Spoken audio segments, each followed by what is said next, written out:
Basically देखें, basically authentic platform वो होता है। देखें, अब आप लोगों को ये तो पता ना कि मैंने आपको जो पॉइंट्स लिखवाए थे, बेसिकली वो सारे क्वेश्चंस थे जो आपने अपने पर्सन से करने हैं। ठीक है, वो उसका जो भी आंसर करे उसके अकॉर्डिंग फिर आप, जाहिर सी बात है, वो जब आप उससे क्वेश्चन करोगे तो फॉलो अप में होता क्या है,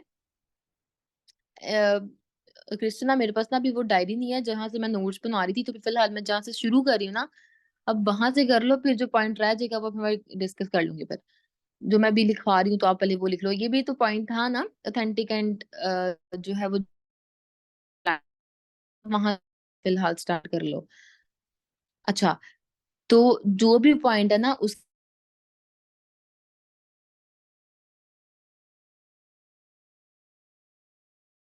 पर जानते हो कि आपके अकॉर्डिंग ऑथेंटिक एंड ये क्या होते हैं। ठीक है, तो जाहिर सी बात है उनको इतनी समझ नहीं आएगी क्या क्या पूछना चाह रहा है, तो वो कुछ पर्सन्स दे देंगे आंसर, कुछ पर्सन्स नहीं देंगे आंसर। ठीक है, तो आपने फिर उसको बताना है कि चले मैं आपको क्या करती हूँ कि देख, अब लिखो आप लोग यहाँ से,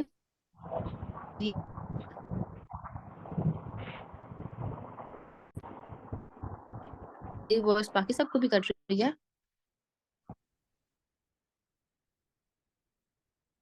मेरे ख्याल से नेटवर्क का ही इशू है। अभी अभी क्लियर है, अभी क्लियर है।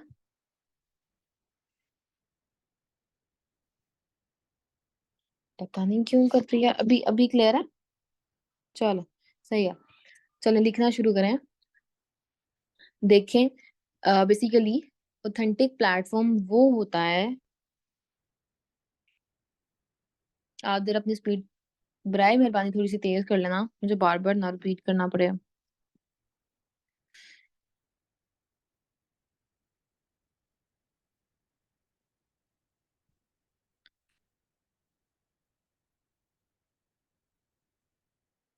देखिए, बेसिकली ऑथेंटिक प्लेटफॉर्म वो होता है जो काफी टाइम से स्टक है, जो काफी टाइम से अपनी जगह पर स्टक है। देखें, बेसिकली ऑथेंटिक प्लेटफॉर्म वो होता है जो काफी टाइम से अपनी जगह पर स्टक है।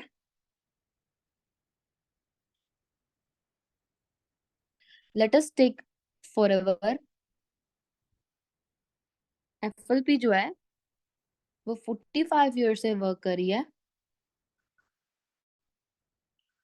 देखें, ऑथेंटिक प्लेटफॉर्म बेसिकली वो होता है जो काफी टाइम से अपनी जगह पर स्टक है। लेट अस टेक फॉरएवर,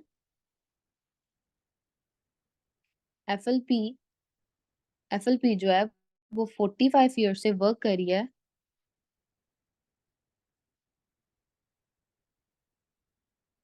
और गूगल भी इसका डिटेल्ड बैकग्राउंड बताती है।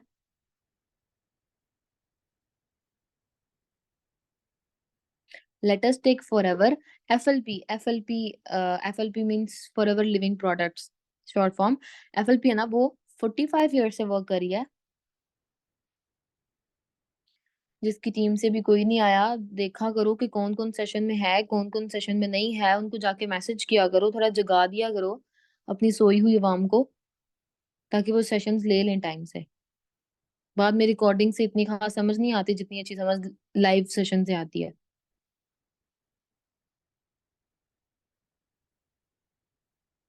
एफएलपी है ना, वो 45 ईयर से वर्क करी है।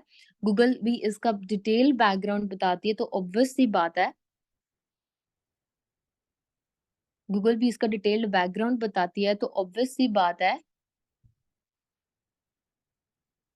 मतलब यहाँ पे बेसिकली हम उसको उसका स्कैम्ड आउट क्लियर कर रहे हैं ना, तो वही चीज उसकी थोड़ी बहुत प्रोफाइल ही बताएंगे कि हम इसको ऑथेंटिक क्यों कह रहे हैं। इसकी ऑथेंटिसिटी जो है उसकी प्रोफाइल से ही तो क्लियर होती है।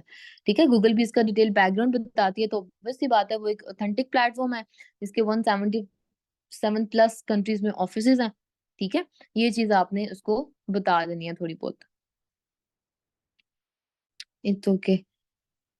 और जो जनरल प्लेटफॉर्म होते हैं, और जनरल प्लेटफॉर्म वो होते हैं जो कि फॉरएवर नहीं होते, लाइक लाइफ टाइम नहीं चल पाते। और जनरल प्लेटफॉर्म अच्छा मैं बताती हूँ। बेसिकली मैंने उस पॉइंट से स्टार्ट किया है कि जो जो मैंने पॉइंट लिखवाया था ना आपको, ऑथेंटिक एंड जनरल प्लेटफॉर्म, मैं उसका आंसर दे रही हूँ कि आपने पहले उससे उससे पूछना है, और जब वो उसका जो भी जवाब दे फिर आपने उसको एक्सप्लेन करना है कि देखें, ऑथेंटिक प्लेटफॉर्म बेसिकली वो होता है जो काफी टाइम से स्टक हो अपनी जगह पर। Let us take forever, let us take an example of forever. FLP है जो 45 ईयर से वर्क करी है, तो गूगल भी इसका डिटेल्ड बैकग्राउंड बताती है। तो ऑब्वियस सी बात है ना कि ये एक ऑथेंटिक प्लेटफॉर्म है, क्योंकि 170 प्लस कंट्रीज में इसके ऑफिसेज हैं। और उसके बाद आगे लिखना है, ये ना आप जगह छोड़ो और रिकॉर्डिंग में फिर इसको देख लेना। और जो जनरल प्लेटफॉर्म होते हैं, वो होते हैं जो कि फॉरएवर नहीं होते, जो लाइफ टाइम नहीं चल पाते, वो कभी भी बंद हो सकते हैं, जिन पर हमें भरोसा नहीं होता। अभी आप पे डिपेंड करता है कि आप इस चीज को डिलीवर कैसे करते हो। और जनरल प्लेटफॉर्म वो होते हैं जो कि फॉरएवर नहीं होते, जो लाइफ टाइम नहीं चल पाते, और वो कभी भी बंद हो सकते हैं, और जिन पर हमें भरोसा नहीं होता। ठीक है, जिस तरह आप नॉर्मल कैजुअल से ऑन वर्क्स देख लें, those are all general platforms. अब इस पे ना आप थोड़ी सी खुद भी सर्च कर लेना कि हम इसके अंदर और क्या कह सकते हैं ऑथेंटिक एंड जनरल प्लेटफॉर्म्स में। आपको खुद भी तो थोड़ा बहुत नॉलेज होना चाहिए। लेकिन बेसिकली मेन डिफरेंस यही होता है ना। अब ऑथेंटिक में हम प्रोफाइल ही तो बताएंगे, और जनरल में यही कि जो ज्यादा देर तक नहीं चल सकते, ये वो इस तरह की चीजें आप बता दोगे। Ninth point I guess job और बिजनेस था। जॉब और बिजनेस ही था ना।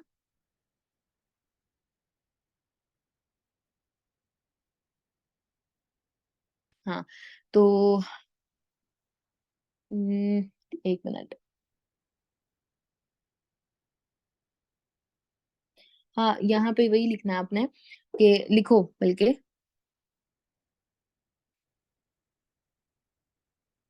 देखिए आप यहाँ पर जॉब भी कर सकते हैं। यहाँ पे एक बात, एक लाइन वही आ जाएगी जो हमने पहले भी की हुई है, लेकिन फिर भी आप लिखो।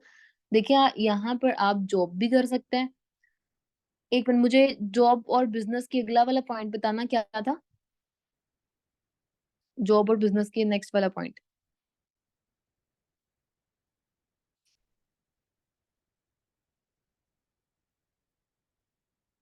यार बता दोगे किसने लिखा तो। डिजिटल मार्केटिंग, और डिजिटल मार्केटिंग वेस्ट नेटवर्क टीम मार्केटिंग ना। अच्छा ठीक है, ठीक है। तो अब जॉब और बिजनेस बिजनेस का डिफरेंस तो आप कर दोगे ना खुद। यहाँ पे आपने जो जॉब और बिजनेस वाला है ना, वो उससे पूछना है, ज्यादा जोर देना है कि वो आपको बताए। मैंने नेगेटिव पीपल वाला तो बता दिया हुआ था ना, how to deal with negative people.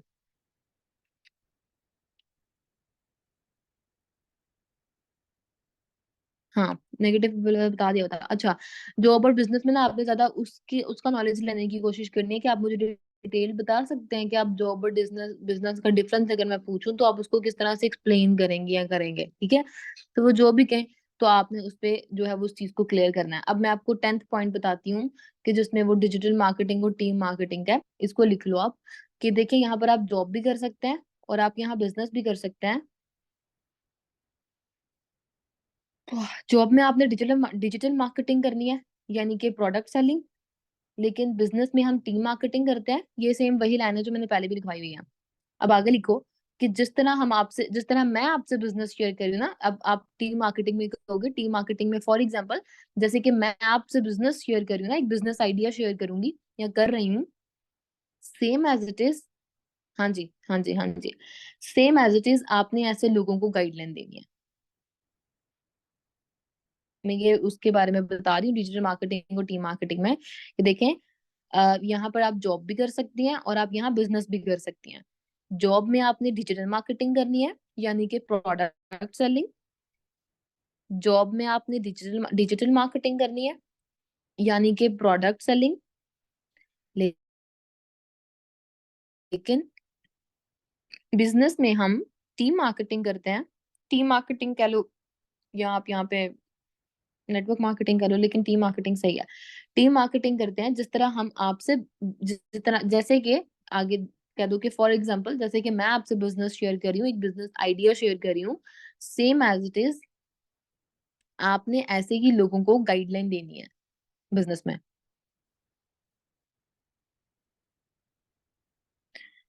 यहाँ पर आप जॉब भी कर सकते हैं और आप यहाँ बिजनेस भी कर सकते हैं। जॉब में आपने डिजिटल मार्केटिंग करनी है यानी कि प्रोडक्ट सेलिंग, लेकिन बिजनेस में हम टीम मार्केटिंग करते हैं।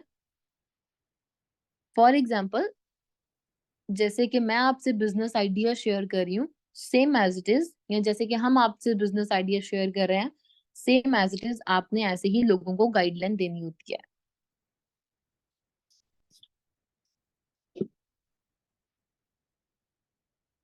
मैम श्रोता, आपकी साइड से सब है?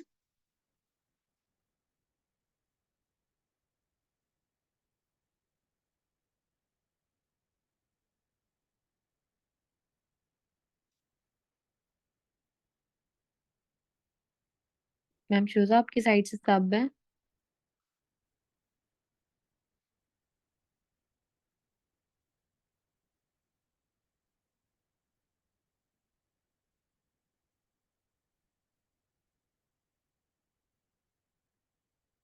नाम बताए ना जो नहीं है।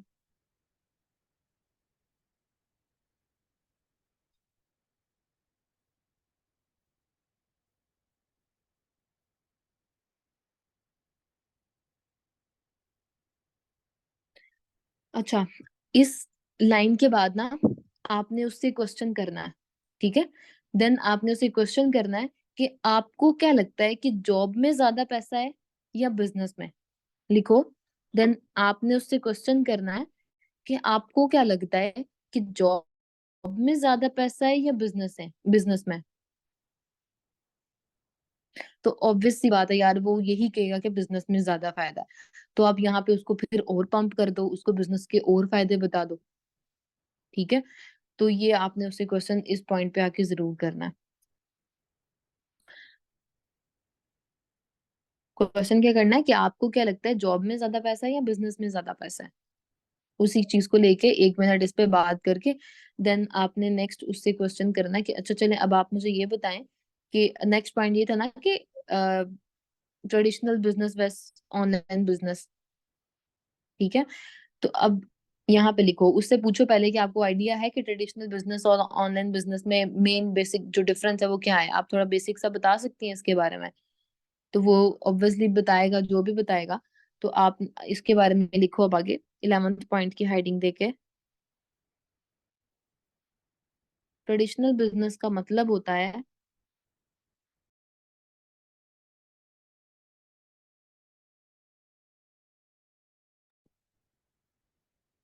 ट्रेडिशनल बिजनेस का मतलब होता है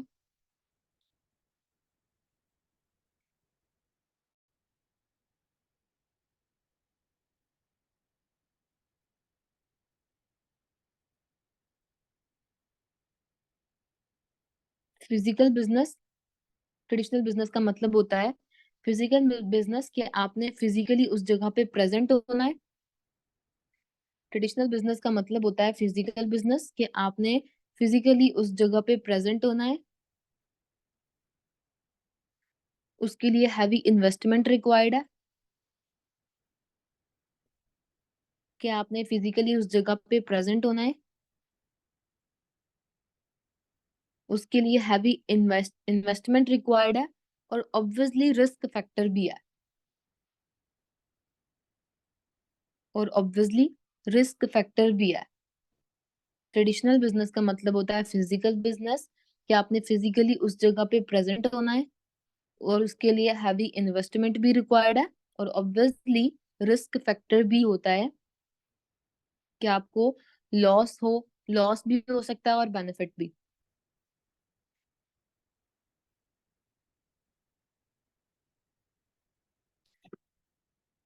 ट्रेडिशनल बिजनेस का मतलब है फिजिकल बिजनेस, कि आपने फिजिकली उस जगह पे प्रेजेंट होना है, कि आपने फिजिकली उस जगह पे प्रेजेंट होना है। उसके लिए हैवी इन्वेस्टमेंट रिक्वायर्ड है,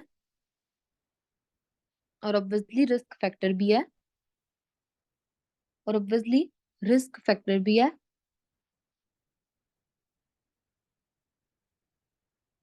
यानी कि आपको लॉस भी हो सकता है और बेनिफिट भी। लेकिन आपको लॉस भी हो सकता है, यानी कि आपको लॉस भी हो सकता है और बेनिफिट भी।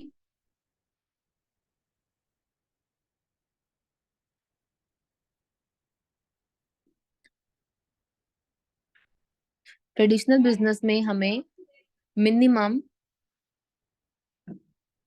20 से 25 लाख की इन्वेस्टमेंट रिक्वायर्ड होती है।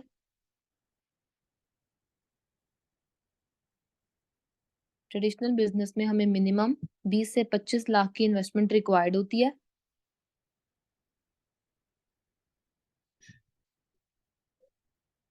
ट्रेडिशनल बिजनेस का मतलब होता है, यार जल्दी जल्दी लिख लो। ट्रेडिशनल बिजनेस का मतलब होता है फिजिकल बिजनेस, कि आपने फिजिकली उस जगह पे प्रेजेंट होना है और उसके लिए हैवी इन्वेस्टमेंट रिक्वायर्ड होती है। और ऑब्वियसली वहाँ रिस्क फैक्टर भी होता है, यानी कि आपको बेनिफिट भी हो सकता है और लॉस भी। और ट्रेडिशनल ट्रेडिशनल बिजनेस में मिनिमम 20 से 25 लाख की इन्वेस्टमेंट रिक्वायर्ड होती है। ठीक है, आपने ना 20 से 25 लाख पे बहुत जोर देना है कि उसको ये चीज 20 से 25 लाख बहुत ज्यादा लगे। और ये वो पॉइंट है जिसपे आपने उसको यहाँ पे ये चीज क्लियर करनी है कि 1 से 2 लाख की इन्वेस्टमेंट कोई इन्वेस्टमेंट नहीं है। ठीक है, क्योंकि ट्रेडिशनल बिजनेस में तो आपको 20 से 25 लाख का इन्वेस्ट ही करना पड़ता है और फिर भी आपको रिस्क होता है वहां पे। ठीक है, यार मेरी वॉइस नहीं क्लियर?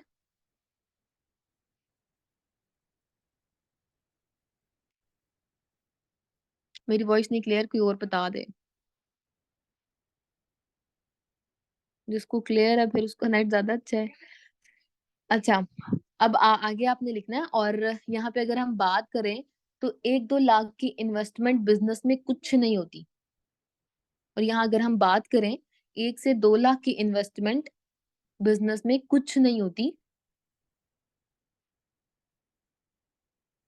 सो जब आप बिजनेस स्टार्ट कर रहे हैं सो जब आप बिजनेस स्टार्ट कर रहे हैं तो आपने घबराना नहीं है। या भी ना उसको अपने बेसिकली मेंटली प्रिपेयर्ड करना है, ताकि उसको 1 से 2 लाख की इन्वेस्टमेंट कुछ भी ना लगे। ठीक है, क्योंकि यहाँ पे, चलो मैं रिपीट करती हूँ दोबारा। ट्रेडिशनल बिजनेस का मतलब होता है फिजिकल बिजनेस, कि आपने फिजिकली उस जगह पे प्रेजेंट होना है और उसके लिए हैवी इन्वेस्टमेंट रिक्वायर्ड है। और ऑब्वियसली रिस्क फैक्टर भी होता है कि आपको लॉस भी हो सकता है और बेनिफिट भी। और ट्रेडिशनल बिजनेस में मिनिमम इन्वेस्टमेंट आपको 20 से 25 लाख रिक्वायर्ड होती है। ठीक है, इसी के बरक्स अगर हम बात करें तो 1 से 2 लाख की इन्वेस्टमेंट बिजनेस में कुछ भी नहीं होती। लाइक आप 20 से 25 लाख के मुकाबले में अगर एक बिजनेस स्टार्ट कर रहे हो जिसमें इन्वेस्टमेंट 1 से 2 लाख है, वो तो कुछ भी नहीं है ना। तो जब आप इतना छोटा नहीं, तो जब आप बिजनेस स्टार्ट कर रहे हो तो आपने घबराना नहीं है। यहाँ पे बेसिकली हम उसको मेंटली प्रिपेयर्ड कर रहे हैं इस चीज के लिए। ठीक है, अच्छा अब यहाँ पे आप एक और एग्जांपल भी दे सकते हो कि ट्रेडिशनल बिजनेस में, लाइक मैं आपको एक एग्जांपल देती हूँ कि लेट सपोज एक एक पर्सन है जो कि अपनी मोबाइल शॉप खोलना चाह रहा है। ठीक है, ये मैं आप लिखो नहीं, बेशक एक एग्जांपल ले लो कि जैसे एक मोबाइल शॉप एक इंसान अगर खोलना चाहता है, मोबाइल शॉप का बिजनेस करना चाहता है, तो लेट सपोज आप ही उसको कह दो कि लेट सपोज अगर आप एक मोबाइल शॉप ओपन करना चाहते हैं, तो आपने जो ओपन करनी है मोबाइल शॉप, तो आप जाहिर सी बात है मोबाइल प्लाजा में ओपन करोगे ना। ठीक है, तो अब वहां पे मोबाइल प्लाजा में सिर्फ आप अकेले की तो दुकान नहीं होगी, वहां पे 30 to 35 दुकानें ऑलरेडी वहां पे बनी होती हैं, जिन्होंने इतने सालों से अपना नाम बनाया होता है, अपने कस्टमर्स को इत्तेमाद में लिया होता है। ठीक है, फर्स्ट ऑफ ऑल तो आप वहां पे प्लाजे का रेंट पे करोगे महीने का, उसके बाद आप लाखों में अपना स्टॉक डालोगे दुकान पे, जो है वो मोबाइल फोन्स का। ठीक है, उसके बाद भी आपको आपको भी टाइम लगेगा वहां पे, करीबन 6 से 7 साल आपको आराम से लग जाएंगे उस दुकान पे, उस जगह पे अपना नाम बनाने के लिए, क्योंकि आपके मुकाबले में आपके जो कॉम्पिटिटिव जो आपकी दुकानें हैं वहां पे, वो तो ऑलरेडी अपना नाम बना चुकी है ना। तो आप वहां पे आपके लिए रिस्क फैक्टर बहुत ज्यादा है और ग्रोथ रेट थोड़ा कम है, क्योंकि वहां पे मार्केट में बहुत ज्यादा कंपटीशन है। तो हो सकता है यहाँ पे कि आपका बिल्कुल ही लॉस हो जाए, या अगर आपको वहां पे नाम आपका बनेगा भी तो आपको कम से कम 6 से 7 साल लग जाएंगे सिर्फ अपना नाम बनाने बनाने में। ठीक है, तो traditional business as compared to online business मुश्किल होते हैं करना। ठीक है, तो यहाँ पे ये चीज आप इसको और ज्यादा अच्छे से एक्सप्लेन कर सकते हो। ठीक है, ये हो गया ट्रेडिशनल बिजनेस। अब आगे लिखो, यहाँ पे ना मोबाइल शॉप की एग्जाम्पल बस लिख दो और फिर आपको याद देगा कि हमने यहाँ पे उसकी वो वाली एग्जाम्पल देनी है।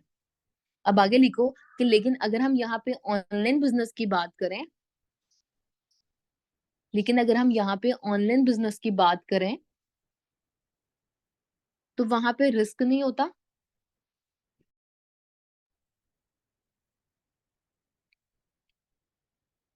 लेकिन अगर हम यहाँ पे ऑनलाइन वर्क की बात करें तो वहां पे रिस्क नहीं होता, एक वेल एस्टेब्लिश्ड बिजनेस होता है,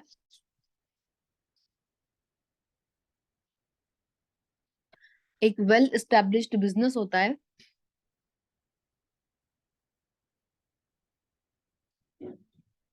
फॉर एग्जाम्पल, जैसे कि हम बात करें, जैसे कि हम एग्जाम्पल लें फॉरएवर की, जैसे कि अगर हम एग्जाम्पल लें फॉरएवर की, लेकिन अगर हम यहाँ पे ऑनलाइन वर्क की बात करें तो वहां पे रिस्क नहीं होता, एक वेल एस्टेब्लिश्ड बिजनेस होता है। जैसे कि हम बात करें फॉरएवर की, तो फॉरएवर का ऑलरेडी एक मयार है। पहले हमने ट्रेडिशनल बिजनेस में क्या बात की कि वहां पे पैसे बहुत ज्यादा लगते हैं, रिस्क फैक्टर बहुत ज्यादा होता है, लॉस और बेनिफिट, और एग्जांपल अच्छी दे दी, ये मोबाइल वाली एग्जांपल आपने बहुत अच्छे से कोट कर दे दी है वहां पे। और इस चीज पे फोकस करना है कि आपको अपना बिजनेस स्टैब्लिश करते करते जो है 6 से 7 साल आराम से लग जाते हैं। ठीक है, अपना नाम, क्योंकि आपका जब तक नाम नहीं होगा ना तब तक आपका बिजनेस अच्छा नहीं चलेगा। ठीक है, उस एरिया में जब तक आपका खुद का कोई अच्छा नाम नहीं बनेगा तब तक आप अपना बिजनेस अच्छे से नहीं चला सकते। उसी के बरक्स अगर हम ऑनलाइन बिजनेस की बात कर रहे हैं तो हम यहाँ पे क्या क्या कह रहे हैं कि जैसे कि हम एग्जांपल है फॉरएवर की, तो फॉरएवर का ऑलरेडी मयार है, तो फॉरएवर का ऑलरेडी मयार है, नाम है, तो आपको इसमें ना सिर्फ नाम बनाने के लिए ही 4 से 5 साल की मेहनत नहीं लगानी पड़ेगी। एक वेल एस्टेब्लिश्ड बिजनेस होता है, जैसे कि हम एग्जाम्पल ले फॉरएवर की, तो फॉरएवर का ऑलरेडी एक मयार है, नाम है, तो फॉरएवर का ऑलरेडी एक मयार है, नाम है। अब आप अगर ये जो फॉलोअप कॉल होगी कॉन्फिडेंस के साथ दोगे ना तो उसका ज्यादा अच्छा इम्पैक्ट पड़ेगा उस पर्सन पे। ठीक है, तो फॉरएवर का ऑलरेडी एक मयार है, नाम है, तो आपको इसमें सिर्फ नाम बनाने के लिए ही 4 से 5 साल की मेहनत नहीं लगानी पड़ेगी।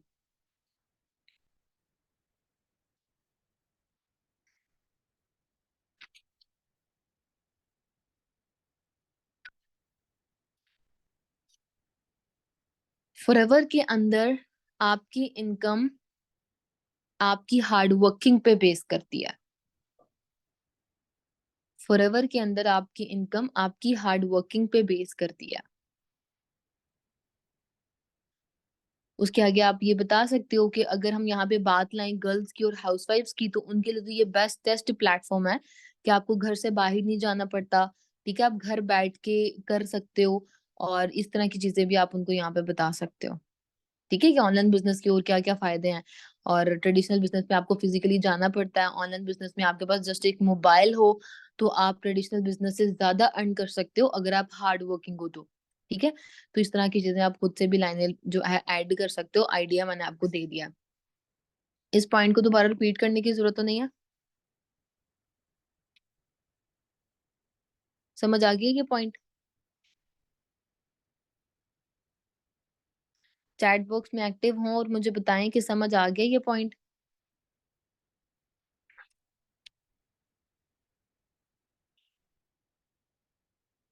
लिख लिया ना सबने?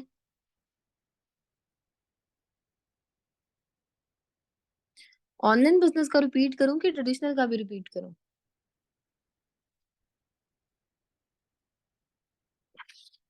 एंड से मैंने कहा था कि अगर हम यहाँ ऑनलाइन वर्क की बात करें तो वहां पे रिस्क नहीं होता और एक वेल एस्टेब्लिश्ड बिजनेस होता है। जैसे कि हम बात करें फॉरएवर की, तो फॉरएवर का ऑलरेडी एक मयार है, नाम है, तो आपको यहाँ सिर्फ नाम बनाने के लिए ही 4 से 5 साल की मेहनत नहीं लगानी पड़ेगी। और फॉरएवर के अंदर आपकी इनकम आपकी हार्ड वर्किंग पे बेस करती है।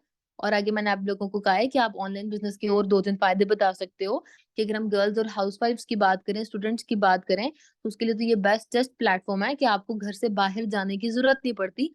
और अगर आप हार्ड वर्किंग हो तो आपका ऑनलाइन बिजनेस आपको ट्रेडिशनल बिजनेस से ज्यादा पैसा कमा के दे सकता है। इस तरह से करके यार कोई भी लाइन बना लो।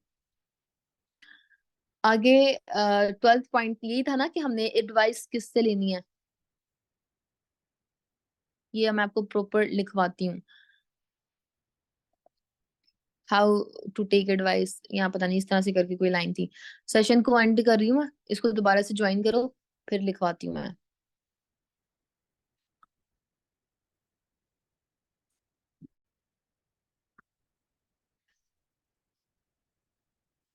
12th पॉइंट की हेडिंग है। अब यहाँ पे आपने पहले उनसे पूछना है, ठीक है, कि आपको क्या लगता है कि जब हम कोई बिजनेस स्टार्ट करते हैं या खुद का कोई स्टार्टअप करते हैं स्टार्ट, तो हमें एडवाइस किससे लेनी चाहिए। ठीक है, तो डेफिनेटली वो ये कहेंगे अपने पेरेंट्स से लेनी चाहिए। उसके बाद आप उसको यहाँ से ही उसकी बात के अंदर से ही बात निकाल के स्टार्ट कर सकते हो। लिखें अब, देखें, जब हमें किसी से एडवाइस लेनी होती है, यहाँ पे आप वो जाहिर सी बात है वो पेरेंट्स कहेंगे ना, तो आप क्या कहोगे कि एग्जैक्टली आप बिल्कुल ठीक कह रही हैं कि देखिए जब हमें किसी से एडवाइस लेनी होती है, तो हम हमेशा अपने बड़ों के पास जाते हैं। देखें, जब हमें किसी से एडवाइस लेनी होती है, तो हम हमेशा अपने बड़ों के पास जाते हैं।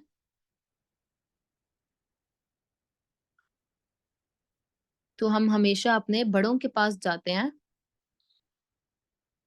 अगर हम एग्जाम्पल लें अपने पेरेंट्स के इरा की, अगर हम एग्जाम्पल लें अपने पेरेंट्स के इरा की,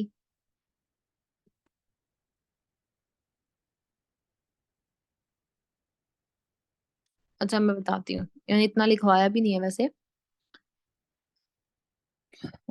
मैं बता रही हूँ, देखिए जब हमें यहाँ से लिखना शुरू करो। देखिए जब हमें किसी से एडवाइस लेनी होती है, तो हम हमेशा अपने बड़ों के पास जाते हैं।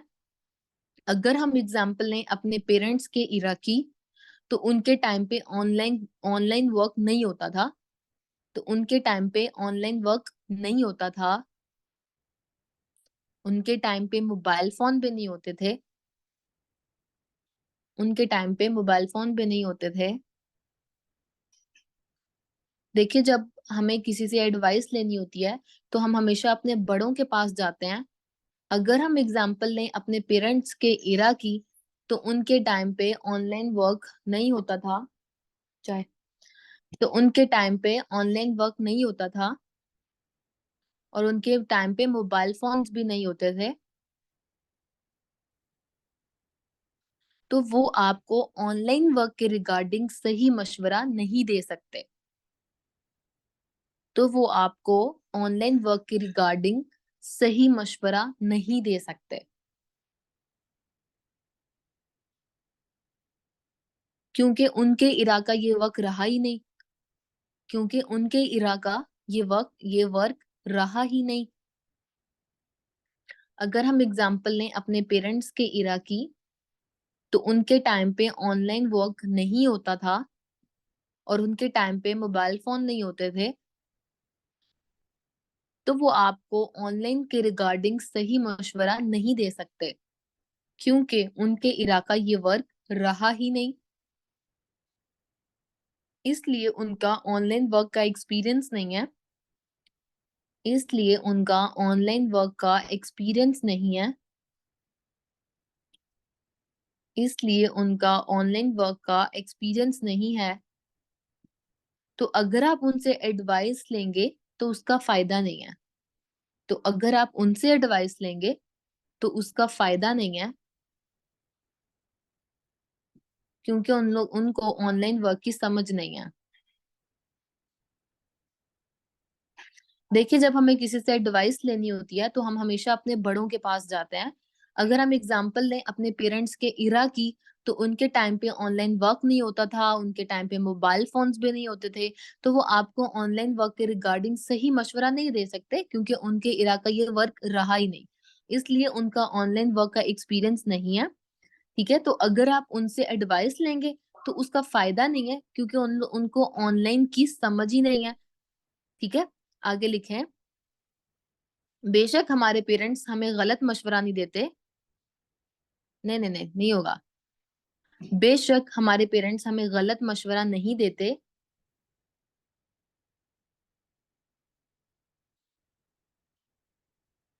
लेकिन हमें मशवरा उससे लेना चाहिए जो उस फील्ड का पर्सन हो।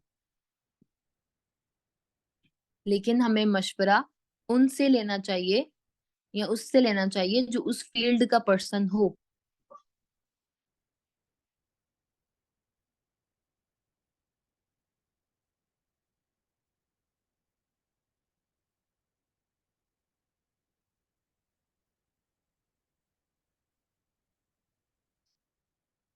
बेशक हमारे पेरेंट्स हमें गलत मशवरा नहीं देते। आप यहाँ पे एक दो लाइन और ऐड कर सकते हो, ताकि जैसे आपको लग रहा है कि नेगेटिव इम्पैक्ट जाएगा तो उनको बताओ कि वो हमारे खैर ख्वाह ही है, वो कभी भी नहीं चाहेंगे कि हमारे बच्चों के साथ कुछ बुरा हो।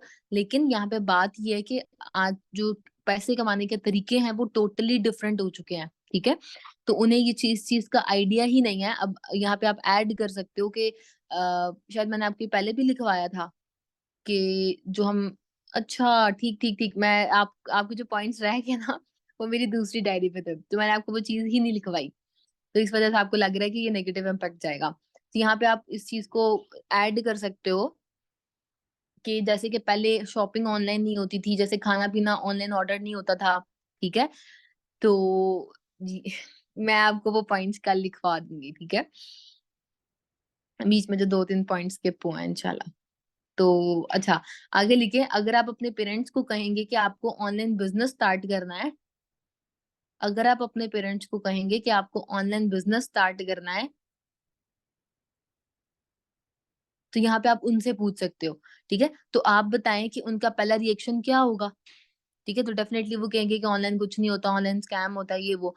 तो आपने कहना यस एग्जैक्टली, क्योंकि हमारे पेरेंट्स को अभी इसका एक्सपीरियंस नहीं है ना, तो इसलिए वो ये कहेंगे कि ऑनलाइन स्कैम है, ऑनलाइन कुछ नहीं होता। उनके माइंड में पहली चीज ही ये आएगी, ठीक है। तो हमें अपने पेरेंट्स को ऑनलाइन वर्क पे तरीके से कन्विंस करना है। अब आगे मैं चीजें बताती हूँ ना, तो फिर ये सारी एक फ्लो में चल जाएंगी, तो ऐसा कोई मसला नहीं आएगा। मैं दोबारा रिपीट करती हूँ, 12th पॉइंट। देखिए, जब हमें किसी से एडवाइस लेनी होती है तो हम हमेशा अपने बड़ों के पास जाते हैं। अगर हम एग्जाम्पल लें अपने पेरेंट्स के इरा की, हम यहाँ पे ना उनके सिर्फ उनके पेरेंट्स पे बात नहीं कर रहे, हम टोटल जो पिछला टाइम गुजरा ना, हम उस टाइम पे बात कर रहे हैं, ठीक है। तो अपने पेरेंट्स के इरा की, तो उनके टाइम पे तो ऑनलाइन वर्क ही नहीं था, और उनके टाइम पे मोबाइल भी नहीं होते थे। तो आपको वो ऑनलाइन के रिगार्डिंग सही मशवरा नहीं दे सकते, क्योंकि उनके इरा का ये काम रहा ही नहीं, इसलिए उनका ऑनलाइन वर्क का एक्सपीरियंस नहीं है। यहाँ पे आप अपने पेरेंट्स को भी बीच में ऐड कर सकते हो कि हम अपने पेरेंट्स की बात करें तो, ठीक है। सिर्फ उनके पेरेंट्स की बात थोड़ी कर रहे हैं हम। तो अगर आप उनसे एडवाइस लेंगे तो उसका फायदा नहीं है, क्योंकि उनको ऑनलाइन की समझ नहीं है। बेशक हमारे पेरेंट्स हमें गलत मशवरा नहीं देते, वो हमारा अच्छा ही चाहते हैं, लेकिन आप मशवरा उनसे ही लें जो उस फील्ड का पर्सन है, जिसको उस फील्ड का एक्सपीरियंस है, सही है। अगर आप अपने पेरेंट्स को कहेंगे कि आपको ऑनलाइन बिजनेस स्टार्ट करना है, तो सबसे पहले वो क्या करेंगे, वो कहेंगे कि बेटा ऑनलाइन स्कैम है, क्योंकि उनके माइंड में यही चीज है कि ऑनलाइन अर्निंग नहीं हो सकती, ठीक है। तो हमें अपने पेरेंट्स को ऑनलाइन वर्क पे तरीके से कन्विंस करना है। और एट द एंड आपको पता है 2CC के बाद इशू क्या आता है, कि पेरेंट्स नहीं मान रहे, ठीक है, क्योंकि पेरेंट्स नहीं पैसे करके देने होते हैं, और पेरेंट्स ही नहीं मान रहे होते। तो यहाँ पे हमने उनके पेरेंट्स को ही एतमाद में लेना है, और जिसने क्लोजिंग का सेशन लिया था उसको पता है कि पेरेंट्स को कैसे एतमाद में लेना है। अच्छा, मेन यहाँ पे जाहिर सी बात है, मेन इशू पेरेंट्स का ही आता है। अब यहाँ पे हम पेरेंट्स का क्यों कह रहे हैं, उनको पेरेंट्स के बारे में बात क्यों कर रहे हैं, क्योंकि जो डे 2 होगा ना, ये अभी हम डे 1 का फीडबैक लिख रहे हैं, जो डे 2 होगा ना उसमें हमने उनके पेरेंट्स से भी बात करनी है, ठीक है। दैट्स वाई हम आहिस्ता आहिस्ता उनके पेरेंट्स की तरफ जा रहे हैं। उसके बाद हम थोड़ी सी बात डे 2 में उनके पेरेंट्स से भी करेंगे, ठीक है। उसके बाद आप इस लाइन के बाद आप ये भी बोल सकते हो कि इसके बाद जो है कि आप, जैसे आपको पता है कि Google is the best advisor, ठीक है। आपने सर्चिंग के लिए जाना है तो आप गूगल पर जाएं, ठीक है। उसके बाद यहाँ पे आप उनको गूगल और यूट्यूब का डिफरेंस भी बता सकते हो। यहाँ पे ना ये जो मैं चीजें बता रही हूँ ना, ये लिखवाने वाली नहीं है, ये आपके समझने वाली हैं। इनको पॉइंट्स बना के लिख लो। इसी पॉइंट पे ये पेरेंट वाली बात पे आगे आके, कि आपने अगर लाइक पेरेंट्स को ऑनलाइन स्कैम या इस तरह के इशू था ना, तो आपको पता है कि Google is the best advisor, वो आपको कभी भी गलत एडवाइस नहीं देगा। तो आप गूगल पे जाएं, आप वहां पे सर्चिंग करें, और फिर यहाँ पे आप उनको डिफरेंस भी बता सकते हो गूगल का और यूट्यूब का, कि यूट्यूब जो है जस्ट फन के लिए है, वहां पे आपको आजादी है कि आप कुछ भी बोल सकते हो आगे, तो वहां पे कोई भी कुछ भी आगे बोल रहा होता है, बट गूगल कभी भी आपको गलत मशवरा नहीं देगा, गलत जो है वो इंफॉर्मेशन नहीं प्रोवाइड करेगा। तो आपको जो भी सर्च करना है वहां पे जाके ऑफिस चेक करें, आपको जो चेक करना है आप करें, इस तरह से करके आप उनको ये चीज यहाँ पे गाइड कर सकते हो, ठीक है। उसके बाद जो थर्ड थर्ड कह रही हूँ 13th पॉइंट था, वो था गोल चार्ट बनवाना। यहाँ पे आपने उसको एक टास्क दे देना है कि आपने ना आफ्टर द कॉल, और कल के कॉल से पहले आपने एक अपने अपना एक चार्ट बनाना है, जिसमें आपने जिसके आपने 3 सेक्शंस बनाने हैं। आपने उसको कहना है, आपने एक चार्ट बनाना है जिसके आपने 3 सेक्शंस बनाने हैं। First is short term goals, second is mid term goals, और third is long term goals. ठीक है। 13th पॉइंट पे आपने, मैंने लिखवाया था ना चार्ट गोल टाइप, मैंने आपको पॉइंट लिखवाया था। तो आपने यहाँ पे पर्सन की ड्रीम लिस्ट बनवानी है। उसके 3 सेक्शंस बनवाने हैं कि शॉर्ट टर्म गोल्स लिखें, मिड टर्म गोल्स लिखें, और लॉन्ग टर्म गोल्स लिखें। सही है। फिर वो अपने शॉर्ट उसको फिर एक्सप्लेन करो कि शॉर्ट टर्म गोल्स लाइक आपका 1 महीने का, 2 महीने का क्या गोल है, क्या आप एक महीने के बाद क्या अचीव, कोई भी छोटी मोटी चीज हो सकती है जो आप अपनी कमाई से खरीदना चाहते हो, तो वो आप लिखो कि आपके शॉर्ट टर्म्स 1 महीने, 2 महीने के क्या गोल्स हैं, आपने कभी सेट किए हैं, इस बारे में आपने कभी सोचा है कि आप क्या करना चाहते हो। अगर नहीं सोचा तो अभी मैं आपको टाइम दे रही हूँ, डे 2 से पहले पहले आप अपना ये छोटा सा टास्क कंप्लीट करो, अपना चार्ट बनाओ और देखो आप शॉर्ट टर्म गोल्स में क्या लिखते हो, क्या चाहते हो। उसके बाद उसके मिड टर्म के गोल्स बनवाओ कि मिड टर्म्स में लाइक आप 6 महीनों में या 1 साल के अंदर अंदर खुद को कहाँ देखते हो। उसको कहो कि आप अभी अपनी लाइफ में जो कर रहे हो और जो आपके गोल्स हैं उनको एनालाइज करके देखो कि आप अपने आप को 1 साल में कहाँ देखते हो या कहाँ जाना चाहते हो। वो चीज आप मिड टर्म गोल्स में लिखो। और लॉन्ग टर्म गोल्स में कि आप 4 से 5 साल के बाद खुद को कहाँ पे देखते हो। ठीक है।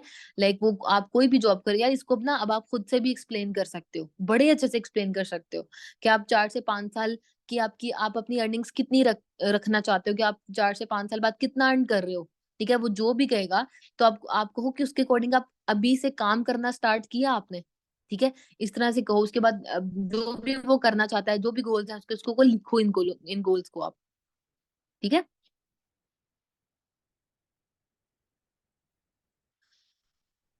ये होगा गोल चार्ट। अब यहाँ पे एक चीज माइंड में बिठा लेना कि जितना अच्छा आप इनिशियल टेस्ट कंडक्ट करवाओगे और जितना अच्छा पर्सन के साथ ये फीडबैक लोगे, फॉलो अप करोगे, आपका पर्सन बिलीव मी कहीं नहीं भागेगा। अगर दिल से, पूरे दिल से उस पर्सन के साथ आप 30 से 40 मिनट का फॉलो अप कर लेते हो और इनिशियल टेस्ट से पहले बड़ी अच्छी हाइप क्रिएट करते हो और इनिशियल टेस्ट बड़ा अच्छा कंडक्ट करते हो ना, अगले 2 दिन बंदा टिका के आपके साथ जो है ना वो ट्रेनिंग्स लेगा, वो कहीं भी नहीं भागेगा, कहीं भी नहीं भागेगा। ठीक है। अब यहाँ पे आप एक चीज और कर सकते हैं ट्रस्ट बिल्ड करने के लिए कि आपकी 30 to 40 मिनट्स की उसके साथ कॉल रही है, उसका स्क्रीनशॉट लगाओ आप लोग स्टेटस पे। ठीक है। कि माई अपकमिंग एएस या माई अपकमिंग लीडर, इस तरह से करके बड़ा अच्छा सा कैप्शन देके उसकी कॉल की जो है वो लगाया करो। अब आप एक एक टाइम पे एक दिन में एक पर्सन का तो फॉलो अप नहीं करोगे, ये चीज लिख लो, ये बहुत इम्पैक्ट पड़ता है इस चीज का। और मेरी टीम में से कोई भी अल्लाह वाला बंदा स्टेटस पे जाके कभी भी एक्साइटमेंट शो नहीं करवाता, इतने को हम बोरिंग और क्या मैं अब कहूँ इस तरह के पर्सन है। ये चीजें ना बहुत इम्पैक्ट डालती हैं एक पेंडिंग है इसमें कि ये लोग तो काम कर रहे हैं, इतना अच्छा काम कर रहे हैं, इतनी लंबी लंबी कॉल्स करते हैं पर्सन के साथ, ये तो इतना अच्छा बिजनेस कर रहे हैं। इन चीजों का इम्पैक्ट पड़ता है, लेकिन हम लोग सीरियस ही नहीं है क्योंकि हम तो मरे हुए दिलों के साथ बिजनेस कर रहे हैं। सही है। तो आप लोग ये इस चीज का पॉइंट लिख लो कि आप जब अपने पर्सन की फॉलोअप कॉल करोगे वो 30 to 40 मिनट्स पे तो जाएगी, तो उसका स्टेटस लगाओ। एक तो कॉल करोगे नहीं, 3 4 फॉलोअप तो करोगे एक दिन में, तो तीनों चारों की जो है वो कॉल पे लगाओ, स्टेटस लगाओ उस कॉल का स्क्रीनशॉट लेके। ठीक है। और बड़ा अच्छा सा वहां पे कैप्शन दो ताकि वो पर्सन जो है वो अट्रैक्ट हो उस चीज से, और ये अट्रैक्ट करने के लिए बहुत अच्छा तरीका है। यहाँ तक क्लियर है। जो 2 3 पॉइंट हमारे रह गए वो मैं कल क्लियर कर दूंगी। डे 1 के फीडबैक का कोई पॉइंट हो जो समझ में नहीं आया हो।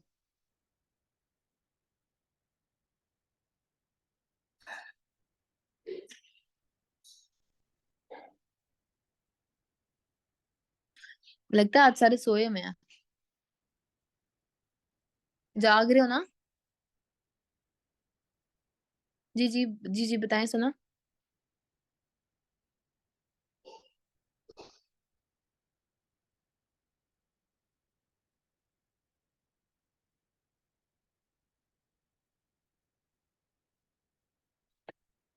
हम्म, कि जब हम कहेंगे कि मैंने किसी में कुछ भी नहीं।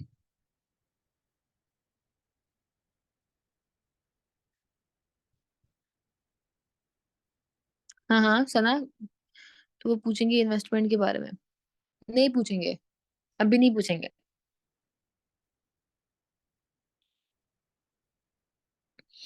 आपने इस बात को थोड़ा गोलमोल रखना है ना, कि हम उनको ये तो नहीं ना कह रहे कि आपने इन्वेस्टमेंट करनी है। ऐसा तो हमने उनको कुछ कहा ही नहीं कि आप इन्वेस्ट ही करोगे। ठीक है। और हमने उसको उससे पहले उनका ये डाउट भी क्लियर कर दिया होगा ना कि आज जॉब है और बिजनेस कैटेगरी है। ठीक है, तो अगर आप जॉब कैटेगरी को चूज करते हो, आप इतनी अर्निंग्स कर सकते हो और उसमें आपको इन्वेस्टमेंट नहीं करनी पड़ेगी। और अगर आप बिजनेस कैटेगरी में आते हो तो डेफिनेटली बिजनेस जो है वो फ्री का तो कहीं भी नहीं होता, कुछ ना कुछ तो इन्वेस्ट करना पड़ता है आपको। ठीक है, इस चीज को आप इस तरह से हैंडल कर सकते हो।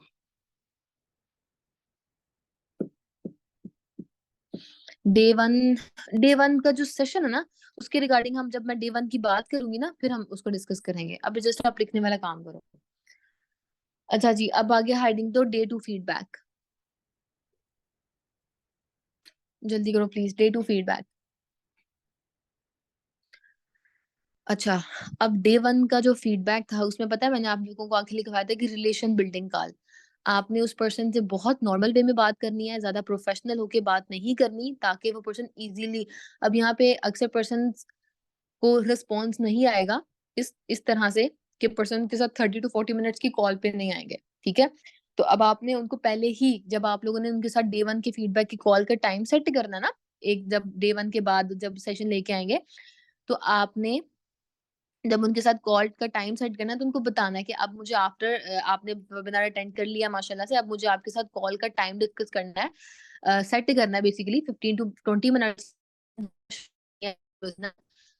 आप बताइए आप किस टाइम फ्री हैं। ठीक है, तब उसको आइडिया हो गया होगा कि मेरी कॉल 15 to 20 मिनट्स की है। ठीक है, वो टाइम फ्री है या इवनिंग में। ठीक है, तो कॉल उसने टाइम सेट किया होगा आपके साथ, खुद वो टाइम देगा, वो उसको आइडिया हो गया होगा कि 15 से 20 मिनट लगेंगे। तो अगर 10-15 मिनट और ऊपर लग जाते हैं तो कोई इशू नहीं होगा। और जितना इजी, ये मैं आपको भी डे 1 के बारे में बता रही हूँ, सुने। तो अगर आप, और जितना इजी आपको, आप पर्सन को कॉल के स्टार्ट में ही कर लोगे, वो जब हमने ग्रीटिंग्स और इंट्रोडक्शन लेना है, वो इजी कब करोगे, जब आपके बात करने का तरीका अच्छा होगा। ठीक है, और आप उससे थोड़ा बहुत फ्रैंक भी होगे, ज्यादा फॉर्मल होके बात नहीं करोगे उससे, तो वो इजीली आपके साथ 30 to 40 मिनट स्पेंड करेगा, डेफिनेटली करेगा। और पॉइंट्स तो आपको लिखवा दिए हैं, आप कहीं भी अटकोगे भी नहीं कि अब एक बात खत्म हो गया तो अगली बात को कैसे शुरू करना है। आप लोगों को अब अच्छे से आइडिया हो गया होगा। ठीक है, तो बेसिकली डे 1 जो कॉल थी, वो क्या था यार, रिलेशन बिल्डिंग कॉल थी। सही है। अब आते हैं डे 2 के कॉल पे। अब यहाँ पे कुछ चीजें कंसेप्चुअल भी हैं और समझने वाली हैं, और देख लेते हैं अब। हाँ, अब जो आपकी डे 2 की कॉल है, वो 20 to 25 मिनट्स की रहने वाली है। ठीक है, 20 to 25 मिनट्स की होनी चाहिए लाजमी। अब इसके भी पॉइंट्स लिख लें। फर्स्ट पॉइंट है, सलाम दुआ करनी है, वही ग्रीटिंग्स वगैरह। अब इंट्रोडक्शन तो हो गया होगा ना। ठीक है, अब इंट्रोडक्शन में आपने याद रखना है कि पिछली कॉल में उसने इंट्रोडक्शन में आपको क्या बताया था, कुछ ना कुछ तो उसकी लाइफ में चल रहा था ना जो उसने बताया था। उसी चीज के रिगार्डिंग आप कुछ पूछ सकते हो उससे, और वो इस चीज को भी बड़ा अट्रैक्ट करेगी उसको कि इसने मेरी चीज याद रखी, तो आहिस्ता आहिस्ता रिलेशन बिल्डिंग और हो जाएगी यहाँ पे। ठीक है, उसी बात को लेके आप उससे दोबारा पूछ सकते हो। सलाम दुआ होगी। सेकंड होगा कि आपकी ट्रेनिंग्स कैसी जा रही हैं। बड़ी एक्साइटेड वे में उससे पूछना है कि आप बताएं आपकी ट्रेनिंग्स कैसी जा रही हैं। ये हम कॉल कब कर रहे हैं, जब वो पर्सन डे 2 जो हमारा प्रोडक्ट नॉलेज है वो लेके आ चुका है, उसके बाद हमने ये कॉल का टाइम सेट करके तो किया। सेकंड पॉइंट लिखे, आपकी ट्रेनिंग्स कैसी जा रही हैं।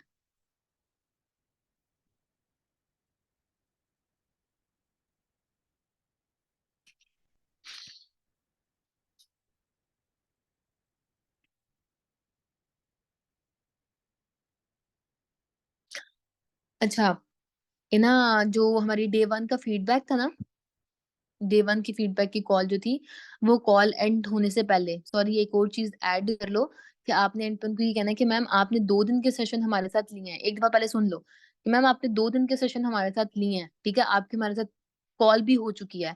तो अब आप मुझे बताएं कि क्या आपने अपने पेरेंट्स से डिस्कस किया है, उनसे बात की है इस बिजनेस के बारे में कि आप कुछ सीख रही हैं। ठीक है, यहाँ पे आपने उसको पंप करना है, कन्विंस करना है कि वो आफ्टर कॉल अपने पेरेंट्स को इस बिज़नेस के बारे में बताए। ठीक है? कि वो उनको बताए कि उसका इनिशियल टेस्ट था, कैसा हुआ था, वो क्या लर्न कर रही है अभी तक यहाँ से।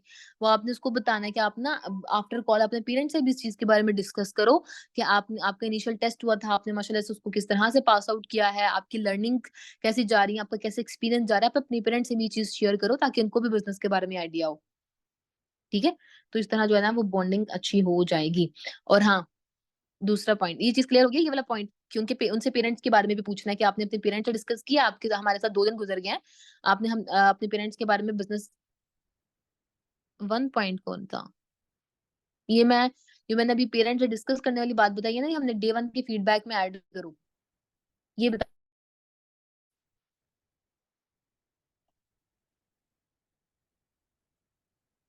और एंड पे आपको पता है कि जब डे 1 होगा उसके बाद हमने टास्क तो जो एक्टिविटी है वो हमने ग्रुप में सेंड कर दी है।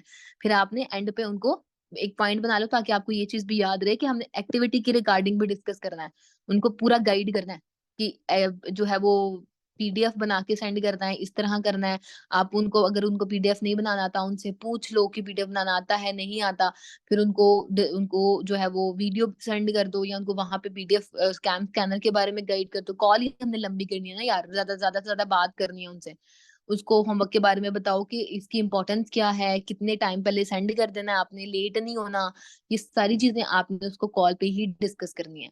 तो आपके 30 से 40 मिनट कैसे गुज़र जाएँगे डे 1 फीडबैक के आपको अंदाज़ा ही नहीं होगा। ठीक है? तो एक्टिविटी के रिगार्डिंग भी आपने उसको उससे डिस्कस करना है वहाँ पे, अपनी कम्युनिटी सिस्टम के बारे में उसको बताना है कि हमारा सिस्टम कैसे चलता है। सही है? क्लियर है ना अब?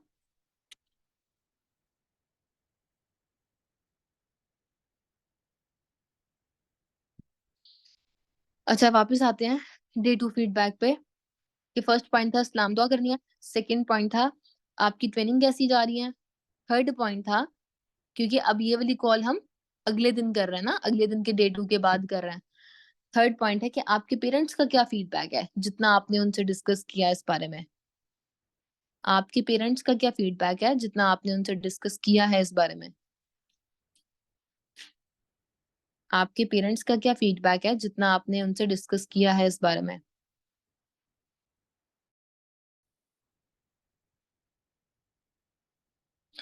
फोर्थ पॉइंट है ट्रेनिंग में सबसे अच्छी चीज़ क्या लगी?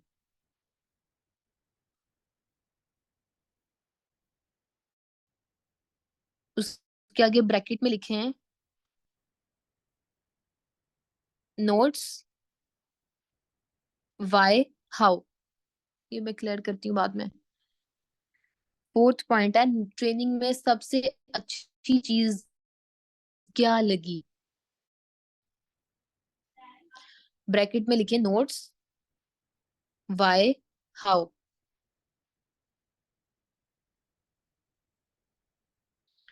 थर्ड पॉइंट है आपके पेरेंट्स का क्या फीडबैक है, जितना आपने उनसे डिस्कस किया है। क्योंकि हमने उनको पिछले डे 1 की फीडबैक में कहा था ना कि आपने अपने पेरेंट्स से जो है वो डिस्कस करना है, इस बारे में उनको बताना है कि आप क्या सीख रहे हो, ये वो। क्योंकि अब हमने डे 2 के बाद ना उनके पेरेंट्स से हमने भी कॉल पे बात करनी है। ठीक है? तो जो उनके पेरेंट्स का फीडबैक होगा, आप उनसे पूछोगे नहीं तो आपको कैसे पता चलेगा उनके पेरेंट्स का माइंडसेट कैसा है? आप समझ रहे हो मैं क्या कहना चाह रही हूँ? सबको समझ आ रही है ना?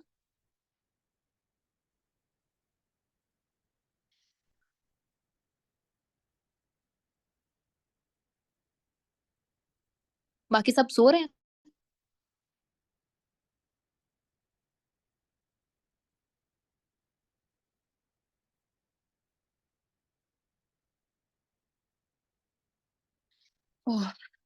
फोर्थ पॉइंट है ट्रेनिंग में सबसे अच्छी चीज क्या लगी? ब्रैकेट में लिखना नोट्स बाय हाउ। आगे फिफ्थ पॉइंट लिखें आपको अभी तक और काइंडली मेरे साथ चीटिंग करने की कोशिश मत कीजिएगा, लिखा नहीं जाता तो बता दिया करें कि लिखा नहीं जाता और हम बस ऐसे ही आ गए हैं फॉरएवर में, हम मेहनत नहीं कर सकते। ठीक है? लेकिन ये जो चीट सिस्टम है ना ये मेरे साथ मत करिएगा। मैंने बहुत मुश्किल से चीज को बर्दाश्त किया। फिफ्थ पॉइंट है आपको अभी तक फॉरएवर बिजनेस कैसा लग रहा है? आपको अभी तक फॉरएवर बिजनेस कैसा लग रहा है? ये जो फिफ्थ पॉइंट बता रही हूँ मैं नायला, आपको अभी तक फॉरएवर बिजनेस कैसा लग रहा है? हाँ हाँ, फोर्थ पॉइंट।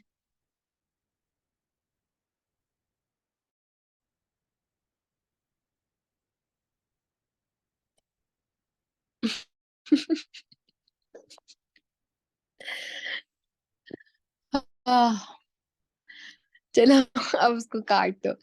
फिफ्थ पॉइंट है आपको। यार क्या हुआ आप लोग। फिफ्थ पॉइंट है आपको अभी तक फॉरएवर बिजनेस कैसा लग रहा है। आगे लिखे कर लेंगे ना, क्वेश्चन मार्क लिख दे आगे, उनसे पूछना है कि आपको अभी तक फॉरएवर बिजनेस कैसा लग रहा है, कर लेंगे ना, आगे ब्रैकेट में लिखे सेम। फिफ्थ पॉइंट लिखना है आपको अभी तक फॉरएवर बिजनेस कैसा लग रहा है, कर लेंगे ना, आगे ब्रैकेट में लिखना है सेम। हो गया। सिक्स्थ पॉइंट है some questions about physical and online business. Some questions about physical and online business.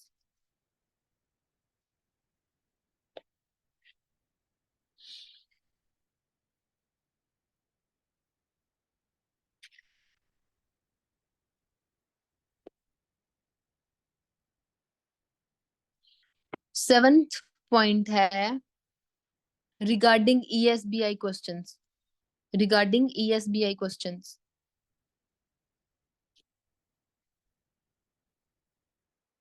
आपको अभी तक फॉरएवर बिजनेस कैसा लग रहा है, कर लेंगे ना, ये उनसे क्वेश्चन करना है।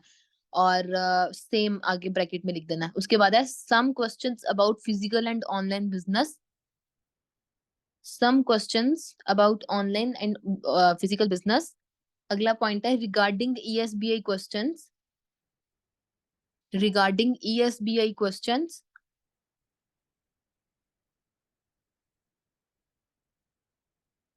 नेक्स्ट पॉइंट है profile and product explanation regarding ESBI.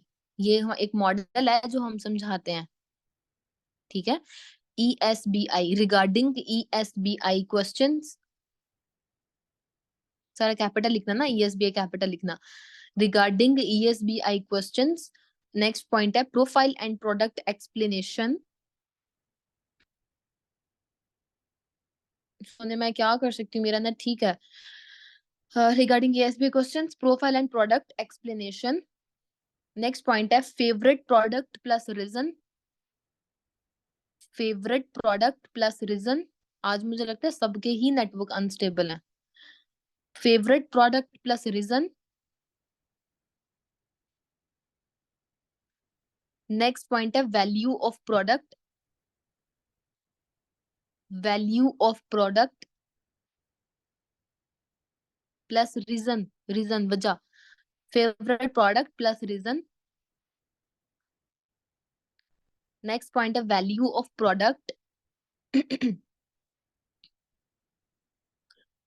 Next point है product testimony. Product testimony.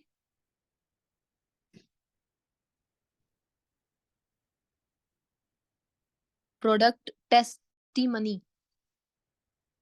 Testimony.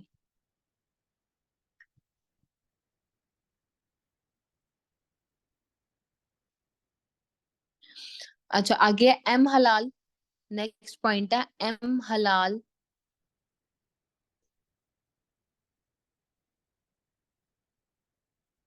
एम हलाल। लास्ट पॉइंट है market product versus forever product. Market product versus forever product.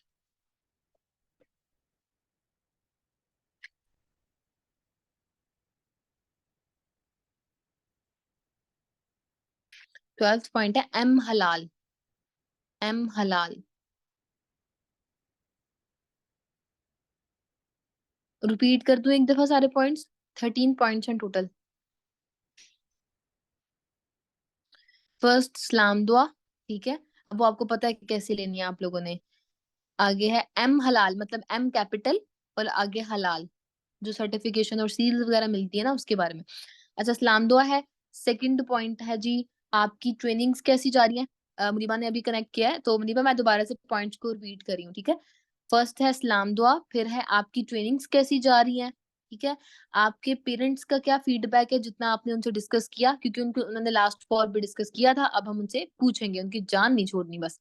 उसके बाद फोर्थ पॉइंट है, ट्रेनिंग में सबसे अच्छी चीज क्या लगी?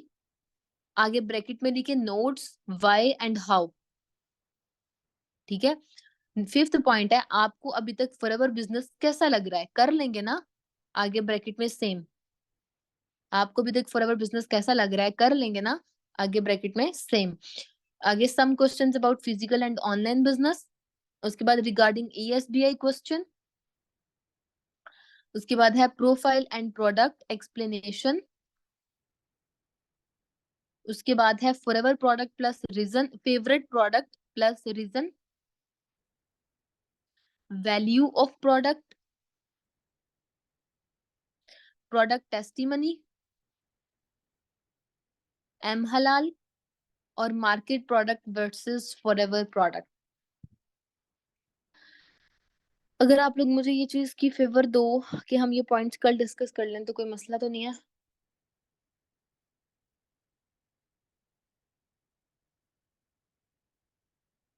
Okay okay. Last three, last three हैं। 11th पॉइंट है प्रोडक्ट टेस्टिमनी, एम हलाल और market product versus forever product. Thank you so much. 9 और 10 वाला क्या था? हाँ, 9 वाला पॉइंट है favourite product plus reason. Ninth वाला था फेवरेट प्रोडक्ट प्लस रीजन, और 10th वाला पॉइंट है वैल्यू ऑफ प्रोडक्ट। पर्सन्स की क्लोजिंग कर रहे हैं, अब फिर इसको वाइंड अप करते हैं। कल काइंडली हम जो है ना यहाँ से कल कर लेंगे, और कल मैं अभी ना मुझसे अच्छे से एक्सप्लेन भी नहीं हो पा रहा, आप लोगों को सही से बता भी नहीं पा रही। कल मैं इंशाल्लाह अच्छे से एक्सप्लेन करूंगी। हाँ, अब मुझे थोड़ा सा बस अपनी क्लोजिंग्स के बारे में बता दें।